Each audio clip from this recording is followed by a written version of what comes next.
नमस्कार दोस्तों। जो विज्ञान की सीरीज चल रही है उसमें आगे क्वेश्चन देखेंगे, आगे का पेपर देखेंगे।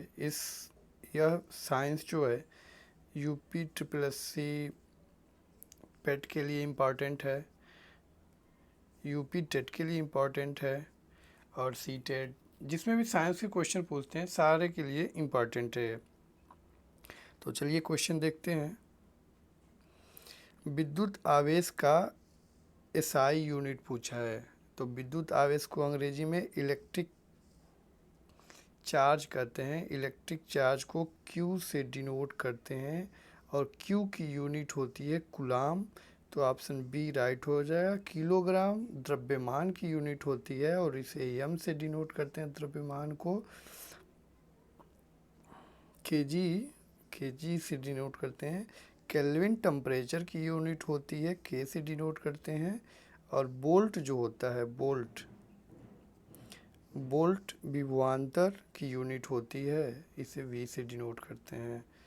तो नेक्स्ट क्वेश्चन देखते हैं। यांत्रिक ऊर्जा किसके बराबर होती है? तो मैकेनिकल एनर्जी, यांत्रिक ऊर्जा किसके बराबर होती है? किसी बॉडी में गतिज ऊर्जा और स्थितिज ऊर्जा, कैनेटिक एनर्जी और पोटेंशियल एनर्जी के सम को मैकेनिकल एनर्जी कहते हैं। तो ऑप्शन बी इज राइट। गतिज ऊर्जा और स्थितिज ऊर्जा के सम को, समेशन को यांत्रिक ऊर्जा कहते हैं। क्वेश्चन 2 का बी ऑप्शन राइट है। क्वेश्चन 3 का देखते हैं। यदि पृथ्वी पर आपका वजन 38 केजी है, मान लीजिए, ठीक है, तो बुध ग्रह पे आपका वजन कितना होगा? अब देखिए वजन इक्वल टू क्या होता है? डब्ल्यू इक्वल टू होता है एम जी। एम होता है मास, जी होती है ग्रेविटी। तो पृथ्वी पे ग्रेविटी होती है, जो ग्रेविटी होता है 10 मीटर पर सेकंड स्क्वायर। और जो बुध पे ग्रेविटी होता है, बुध पे जो ग्रेविटी होता है, पृथ्वी का जो ग्रेविटी होता है उसका 38% होता है, ठीक है। तो 10 का 38% 0.38 हो जाएगा। और मान लीजिए पृथ्वी पे वेट है 38 केजी, तो मास कितना हो गया? मास हो गया 3.8 केजी। और ग्रेविटी भी 3.8 केजी आ गया। तो बुध पे जो वेट है, मास वेट है, वेट यानी भार, वेट है वो 3.8 इंटू 3.8 मल्टीप्लाई करेंगे तो 14.3 किलोग्राम आएगा। ये फार्मूला होता है। I hope you understand. तो नेक्स्ट क्वेश्चन देखते हैं। केल्विन पैमाने पर किए गए ताप सेल्सियस को बदलने के लिए आपको दिए गए ताप में होगा।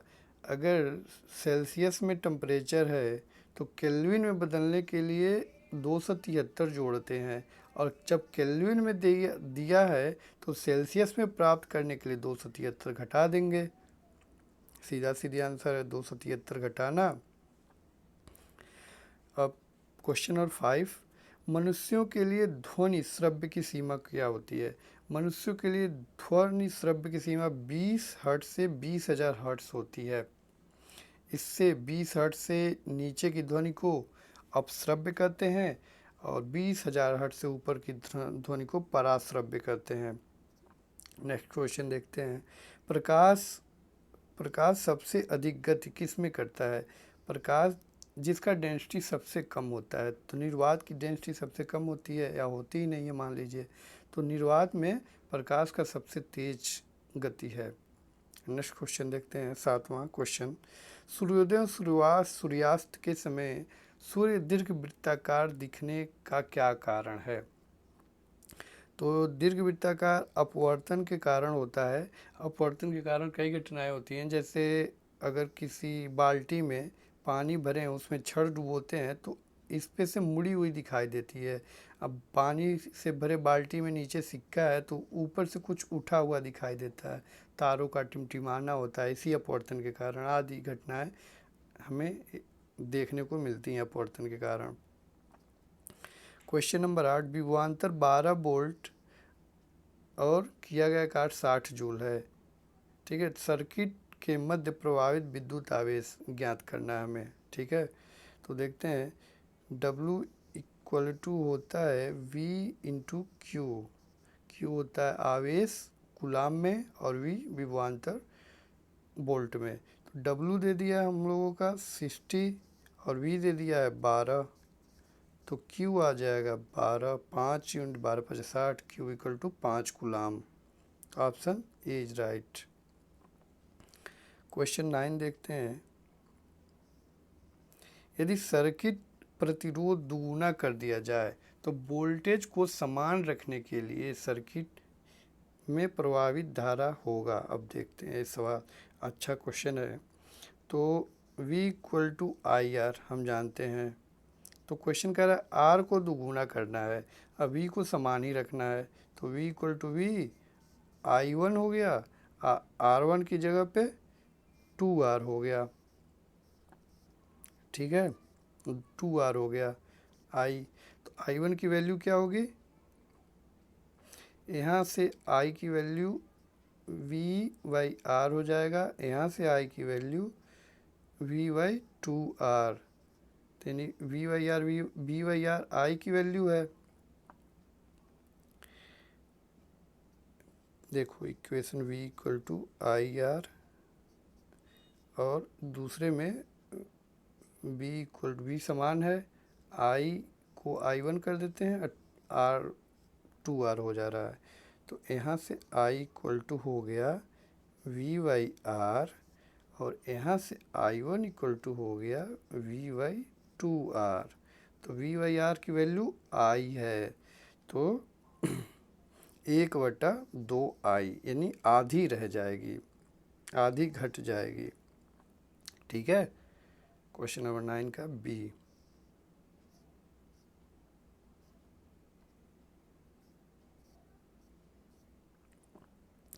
क्वेश्चन नंबर 10 देखते हैं। विद्युत कार्य की दर अथवा विद्युत ऊर्जा व्यय होने की दर को क्या कहते हैं।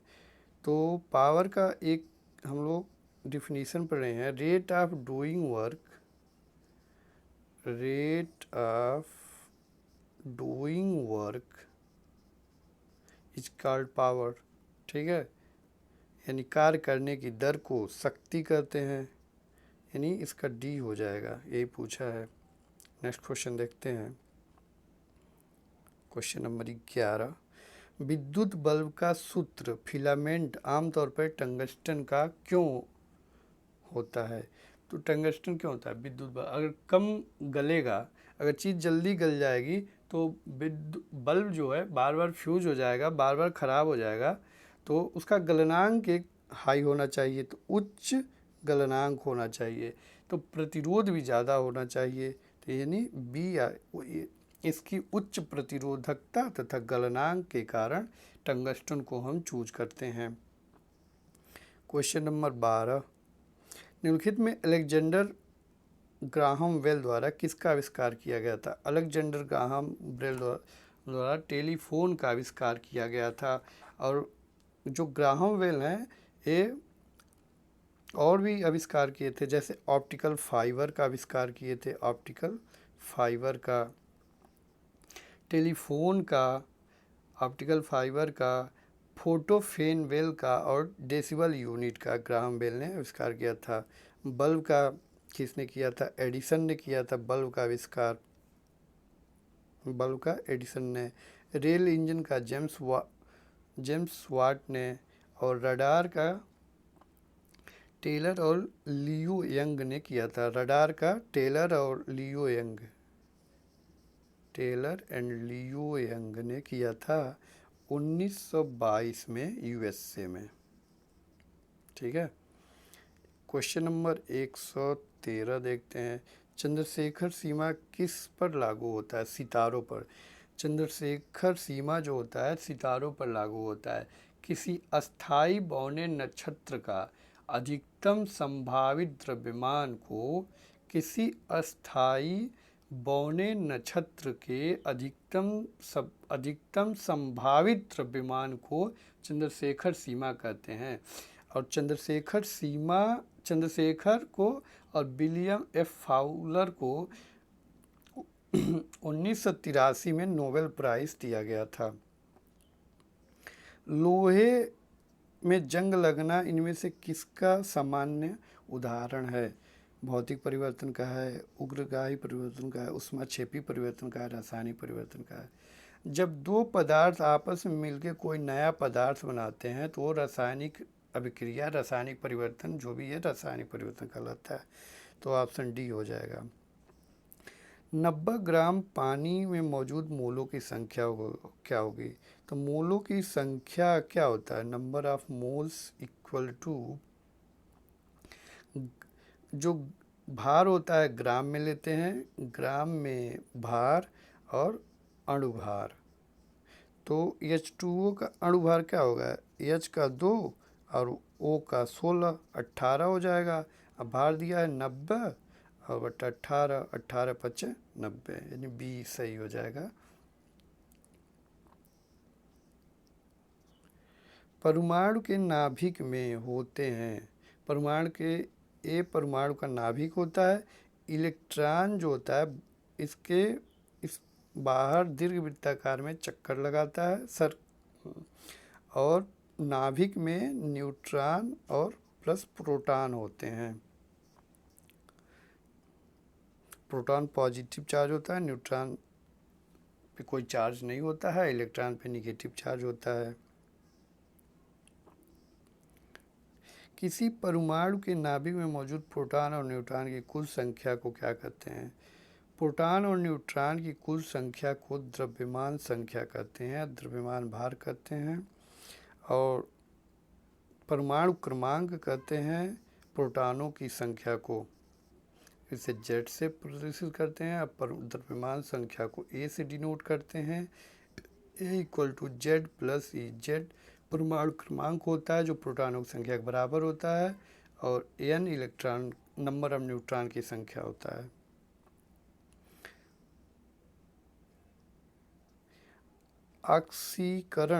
ऑक्सीकरण प्रक्रिया में निम्नलिखित में से क्या होता है? इलेक्ट्रॉनों में वृद्धि होती है, इलेक्ट्रॉनों में कमी होती है, प्रोटॉन में वृद्धि होती है, प्रोटॉन में कमी होती है। अब आप लोग बताएं क्या होता है। 4 ऑप्शन है आपके सामने, आप बताएं। तो ऑक्सीकरण की प्रक्रिया में इलेक्ट्रॉन में कमी होती है, जबकि ग्रहण करने की प्रक्रिया में को अपचयन या अवकरण कहा जाता है। ऑक्सीकरण में इलेक्ट्रॉन की कमी होती है, जब इलेक्ट्रॉन कोई पदार्थ ग्रहण करता है तो उसे अपचयन या अवकरण कहा जाता है। ऑप्शन बी सही है इसका 118 का। और 119 देखते हैं। ऑक्साइड अम्लों के साथ साथ क्षारों के साथ भी अभिक्रिया करते हैं, तो उभयधर्मी, अम्लीय, क्षारीय, निष्क्रिय क्या कहते हैं उसे? तो उभयधर्मी जो होते हैं ऑक्साइड अम्लों के साथ साथ क्षारीय अम्लों के क्षारों के साथ भी अभिक्रिया करते हैं। जो धातु ऑक्साइड अम्लीय और ऑक्साइड जो धातु जिस धातु का ऑक्साइड जो अम्लीय और क्षारीय दोनों के साथ व्यवहार प्रकट करता है उसे उभयधर्मी ऑक्साइड कहते हैं। एल्युमिनियम के ऑक्साइड दोनों होता है, क्षारों से क्रिया करता है और अम्लों से भी क्रिया करता है। क्वेश्चन नंबर 100, वनस्पति तेल का हाइड्रोजनीकरण का एक उदाहरण बताइए। विस्थापन अभिक्रिया होता है, मिश्रण अभिक्रिया होता है, संकलन अभिक्रिया होता है, प्रतिस्थापन अभिक्रिया होता है। तो देखते हैं क्या होता है। जो हाइड्रोजन है या क्लोरीन है या ब्रोमीन है आदि का असंतृप्त हाइड्रोकार्बन से क्रियाशीलता के क्रम में जुड़ना संकलन अभिक्रिया, एडिशनल अभिक्रिया कहलाता है। क्या होता है? हाइड्रोजन, क्लोरीन या ब्रोमीन आदि का असंतृप्त हाइड्रोकार्बन से कार्बन में क्रियाशीलता के क्रम में जुड़ना संकलन अभिक्रिया या एडिशनल रिएक्शन कहलाता है। यह अभिक्रिया अनसैचुरेटेड कार्बन का एक मुख्य लक्षण है। वनस्पति तेलों में असंतृप्त हाइड्रोकार्बन में हाइड्रोजन का जुड़ना संकलन अभिक्रिया कहलाता है, और यह क्रिया हाइड्रोजनीकरण वनस्पति तेल कहलाता है, हाइड्रोजनीकरण भी कहलाता है। ठीक है, तो इसका हो गया सी एडिशनल रिएक्शन। क्वेश्चन नंबर 1 निम्नलिखित में किस अक्रिय गैस का इलेक्ट्रॉनिक विन्यास क्लोरीन -1 है? क्लोरीन माइनस का कितना होगा 18, इसका इलेक्ट्रॉनिक विन्यास क्या हो गया 288। और आर्गन का क्या होता है डी जो है आर्गन, आर्गन का क्या होता है 18, इसका भी इलेक्ट्रॉनिक विन्यास 288। तो ऑप्शन डी इज राइट। चाकू से निम्नलिखित में से किस धातु को काटा जा सकता है? एल्युमिनियम, तांबा, platinum, sodium.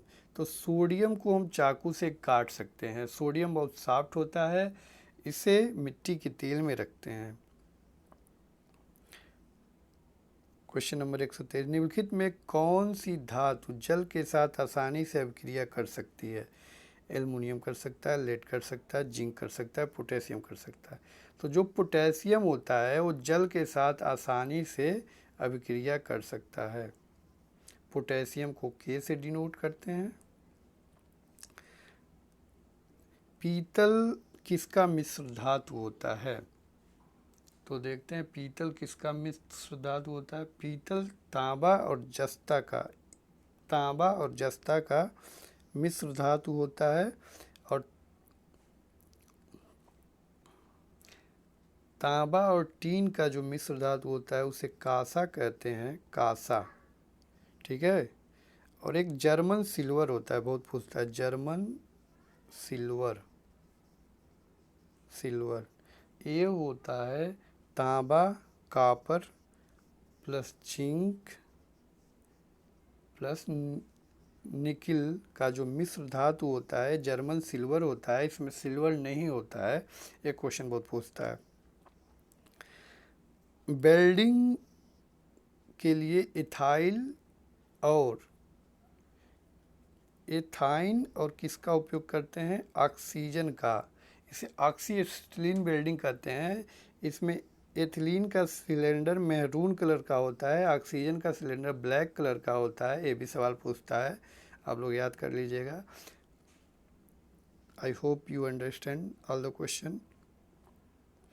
Thank you very much. और नेक्स्ट देखते हैं, कल देखेंगे नेक्स्ट जो 25 क्वेश्चन है।